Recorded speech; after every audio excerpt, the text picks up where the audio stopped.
इस बार ये ना सारे तीज त्योहार बहुत ही जल्दी हैं, तो हमें उसी हिसाब से ही काम ख़त्म करना होगा। तो मुझे कुछ डीआईवाई बनाने थे जो मैं दिवाली डेकोरेशन में यूज़ करने वाली हूँ।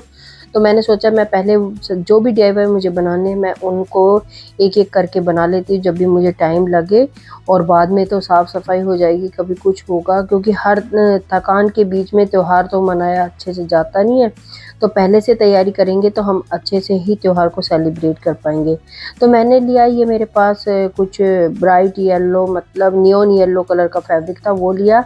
ये 2 लेस के टुकड़े थे वो लिए, एक फ़ोम पट्टी ली थी मैंने जो सलवार के पोंचों में लगाते हैं वो, और एक ये पतली वाली लेस थी, एक ये मोतियों वाली लेस थी। ये माला मैंने कभी अपनी बेटी जब प्ले स्कूल में थी तो सीता बनाया था तो उसको पहनाई थी, तो वो ही रखी हुई थी। कुछ ये पुरानी बैंगल्स थी।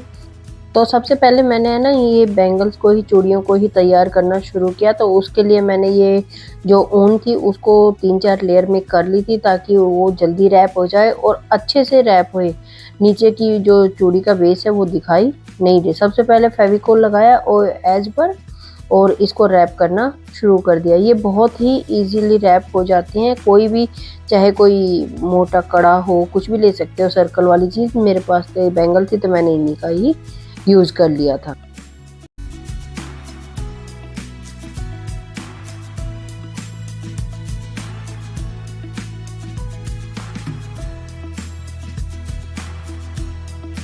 और इसी तरीके से ना सारी बैंगल्स को मैंने एक-एक करके तैयार कर लिया था। अब बारी थी इस फ़ोम पट्टी पर इस लेस को लगाने की। तो सबसे पहले पट्टी को तैयार करने के लिए मैंने जो मेन सिल्क फैब्रिक था ना, उसी पर मैंने ये फ़ोम पट्टी बीचों-बीच रखी, और फैब्रिक ग्लू या ग्लू गन कोई भी आप ले सकते हो ऐसी चीज़ें जिससे ये अच्छे से स्टिक हो जाए। और हाँ, ये ईज़िली इस पर मशीन भी चल सकती है, आप चाहे तो इसको मशीन से भी सिलाई कर सकते हैं, क्योंकि ये पोंचा पट्टी है जो सलवार वगैरह में यूज़ होती है, तो इस पर मशीन बहुत आराम से चल जाती है। तो मैंने ये फैब्रिक ग्लू लगाकर ही तैयार कर ली, और ऊपर से मैंने ये पट्टी जिधर मैंने लाइनिंग लगाई थी ना उस साइड मैंने इसको चिपकाया। मेन फैब्रिक मैंने बैक साइड छोड़ दिया था, क्योंकि ये तो लाइनिंग तो इससे छुप जाएगी जो लेस हम ऊपर से लगाने वाले। लेस लगाकर मैंने इस बेस पट्टी को तैयार कर लिया था और सूखने के लिए साइड में रख दिया था, क्योंकि इससे थोड़ा टाइम लगना था। ग्लू गन क्या है कि थोड़े दिन बाद हटने लग जाती है, इसलिए मैंने उसका यूज़ नहीं किया।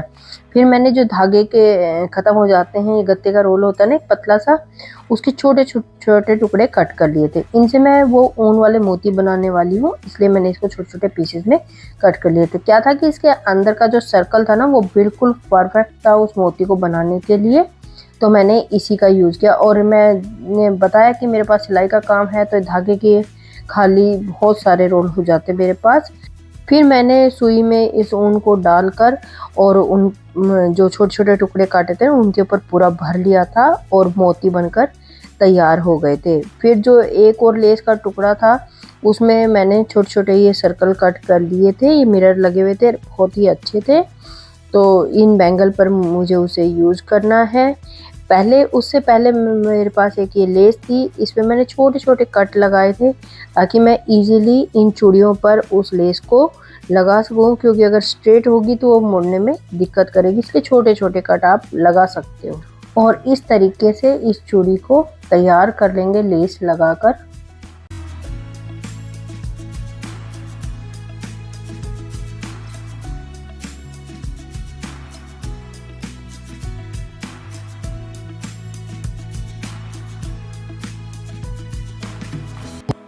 सारी बैंगल्स को हम इसी तरीके से तैयार करेंगे। अब ये जैसे लेस लग गई थी तो इनके बीच में ना जो सर्कल कट किया था हमने लेस से ही, उसी को ही स्टिक कर देंगे ग्लू गन की हेल्प से ही।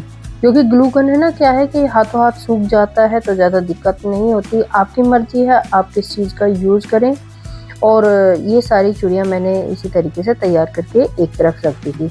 अब क्या था, जो वो मोती बनाए थे मैंने बताया था ऊन से ही, उन पर बारी थी गोटा लगाने की। थोड़ा बहुत डेकोरेट करेंगे तभी तो वो अच्छे लगेंगे, प्लेन तो वो बिल्कुल भी अच्छे नहीं लगेंगे।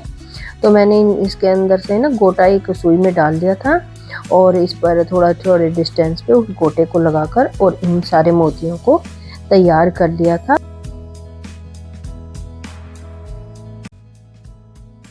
देखो, हर काम करने के लिए थोड़ा बहुत टाइम तो लगता ही है, और हम ये सब काम पेशेंस रख के करेंगे तो और भी अच्छा होता है। जल्दबाजी में तो कहते हैं ना, काम खराब ही होता है। तो मैं आराम से बैठ के इन मोतियों को तैयार कर रही थी, और मोती तैयार करने के बाद मैंने जो इसके एज थे ना, ये लेस कट हुई थी, तो यहाँ पे कोई बॉर्डर नहीं था, तो मैंने इसकी साइड का ही जहाँ से सर्कल कट किए थे ना, उसके साइड में जो बॉर्डर वेस्ट थे उसी को लिया, और उसी को ही मैंने इस पे स्टिक कर दिया, लूप को छोड़ते हुए। ऊपर की तरफ मैंने लूप भी इसी में छोड़ दिया था, अलग से कुछ नहीं लगाया था।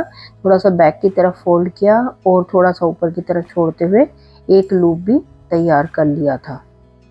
ऐसे ही हम दूसरी तरफ भी बॉर्डर लगा लेंगे लूप को छोड़ते हुए।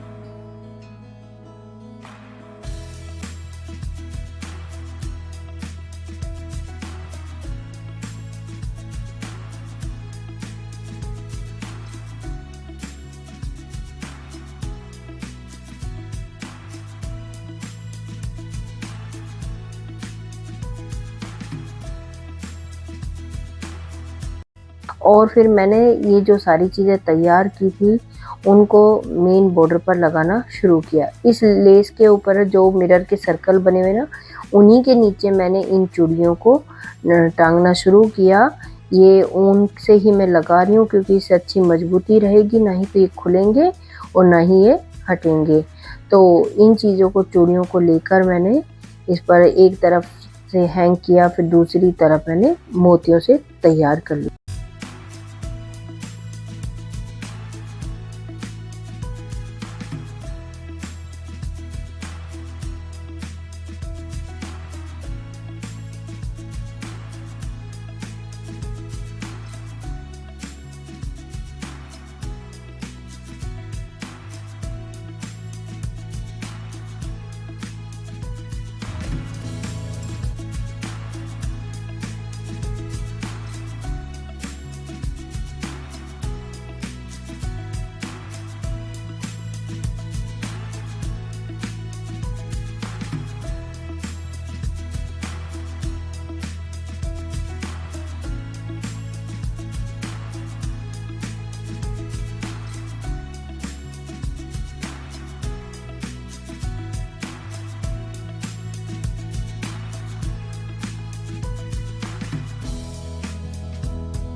कोई भी चीज़ बनाओ तो उसमें देखो टाइम तो लगता ही है, और टाइम के साथ साथ हमारा पेशेंस बहुत ज़रूरी है।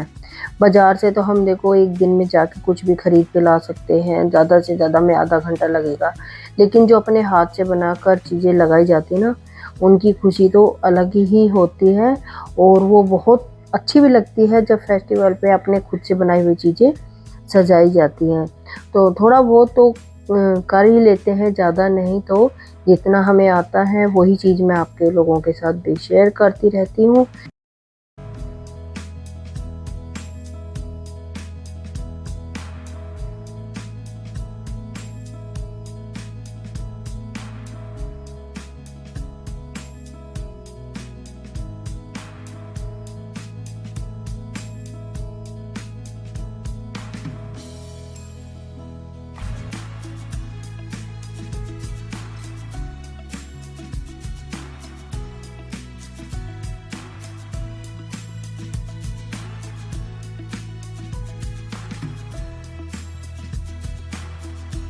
और ये बनकर पूरा हो गया था। मैं बैक साइड दिखा रही हूँ और ये फ्रंट है।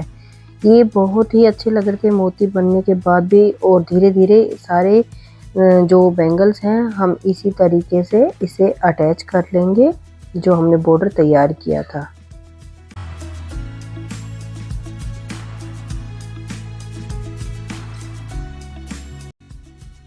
और ये तोरण बनकर तैयार हो गई थी, बहुत सुंदर लग रही थी। टाइम तो लगा लेकिन बहुत प्यारी लग रही थी। अलग ही खुशी होती है जब कुछ चीज़ अच्छी बन जाती है।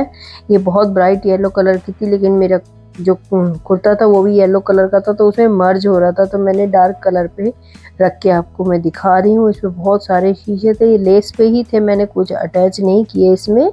और ये बहुत सुंदर लग रही। देखो कोई भी दुपट्टे का बॉर्डर हो, ये कुछ भी हो, ये सब चीज़ों से भी आप बना सकते हैं। मैंने पहले भी दुपट्टे के बॉर्डर से एक तोरण बनाया था, मैंने इसका वीडियो भी है यूट्यूब पे, मैं इसका लिंक भी आप लोगों के साथ शेयर कर दूंगी, आप वहां जाकर भी इसे देख सकते हैं। और साथ ही में क्या था कि ये कुछ मोती बच गए थे तो मैंने 2 चूड़ियाँ तैयार कर ली सिंपल से गोटा लगा के ही, और साथ ही में छोटे छोटे हैंड से ही ऐसे फिंगर पे पॉम पॉम बना लिए थे। तो जब कुछ चीज़ें रेडी होती हैं तो उनको वेस्ट क्यों जाने दें।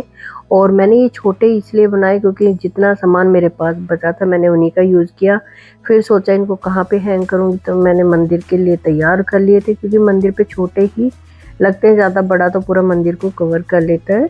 और आप इसमें ना किसी भी साइज़ से बना सकते हो, कितनी भी, मतलब हर 4-5 मोती के बाद एक चूड़ी ऐड कर सकते हो, मोती ऐड कर सकते हो, वो भी बहुत अच्छे लगेंगे। पूरी हैंगिंग बन सकती है, मतलब डोर की भी ऐसे ही।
और ये हैंगिंग बनके तैयार हो गई थी। छोटी सी थी लेकिन बहुत प्यारी लग रही थी।